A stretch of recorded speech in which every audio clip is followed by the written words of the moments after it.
सराईत गुन्हेगाराला कोपरखैरणे पोलिसांनी अटक केली आहे।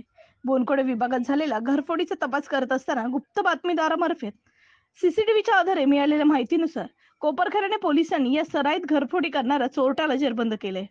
सदर आरोपीची सखोल चौकशी केली असता 5 गुन्ह्यांची उकल करण्यात आली असून तब्बल 20 लाख रुपये किमतीचे 17 तोळ्याचे दागिने हस्तगत करण्यात कोपरखैरणे पोलिसांना यश आले।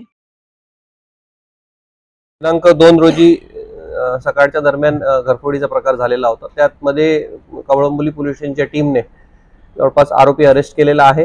हा आरोपी सराईत आरोपी असून याच्यावर जुवेनाइल असतानाचे बरेचसे गुन्हे याच्यावर दाखल आहे आणि हा जो आरोपी आहे याच्यावर ठाणे क्राईम ब्रांच आणि पुणे क्राईम ब्रांच या ठिकाणी तो वॉन्टेड आहे। याच्याकडनं जवळपास 5 घरफोडीचे गुन्हे उघडकीस आलेले आहे। त्याच्यामध्ये जवळपास एकूण बराचसा माल जो आहे त्या घरफोडीमध्ये चोरी झालेला तो सगळा आम्ही हस्तगत केलेला आहे। आरोपी हा जुवेनाइल पासून असतानापासूनच याच्यावर गुन्हे करण्याच्या सवयी